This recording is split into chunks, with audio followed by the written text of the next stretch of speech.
ایک سچے مومن کے لیے ضروری ہے کہ اپنے پڑوسی کو تکلیف نہ پہنچائے۔ روایت دیکھیں، عن ابی ہریرہ رضی اللہ عنہ قال قال رسول اللہ صلی اللہ علیہ وسلم۔ حضرت ابو ہریرہ رضی اللہ تعالیٰ عنہ سے روایت ہے، انہوں نے فرمایا کہ نبی کریم صلی اللہ علیہ وسلم نے ارشاد فرمایا، من کان یؤمن باللہ والیوم الآخر فلا یؤذی جارہ،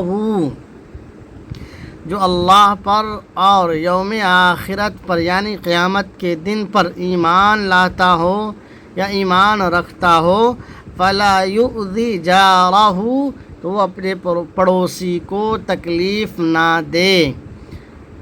اللہ پر اور قیامت کے دن پر ایمان لانے والوں کے لیے یہ ضروری ہے کہ اپنے پڑوسی کو تکلیف نہ پہنچائے۔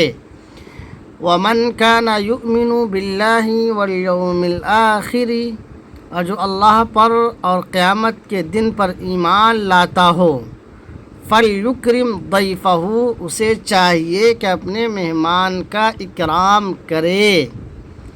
وَمَنْ كَانَ يُؤْمِنُ بِاللَّهِ وَالْيَوْمِ الْآخِرِ، اور جو اللہ پر اور یوم آخرت پر ایمان لاتا ہو یا ایمان رکھتا ہو، فَلْيَقُلْ خَيْرًا أَوْ لِيَصْمُتْ، اسے چاہیے کہ جب کوئی بات کہے تو بھلی بات کہے، أَوْ لِيَصْمُتْ، یا خاموش رہے۔ اللہ پر اور قیامت کے دن پر ایمان لانے والوں کے لیے یہ ضروری ہے کہ جب کوئی بات کہے تو بھلی بات کہے، ورنہ خاموش رہے۔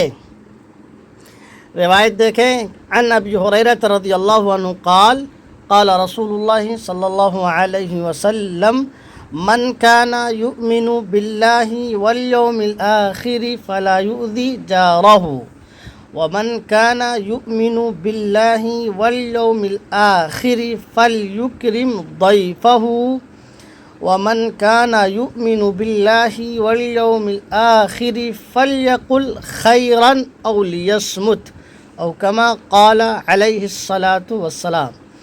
حضرت ابو ہریرہ رضی اللہ تعالیٰ عنہ سے روایت ہے، انہوں نے فرمایا کہ نبی کریم صلی اللہ علیہ وسلم نے ارشاد فرمایا، جو آخرت پر اور اللہ تبارک و تعالیٰ پر ایمان رکھتا ہو، اسے چاہیے کہ اپنے پڑوسی کو تکلیف نہ پہنچائے، اور جو اللہ پر اور قیامت کے دن پر ایمان لاتا ہو، اسے چاہیے کہ اپنے مہمان کا اکرام کرے۔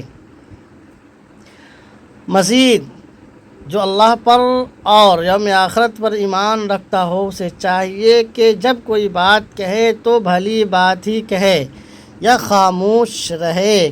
یہ نبی کریم صلی اللہ علیہ وسلم کا پیغام ہے ایک مومن کے لیے۔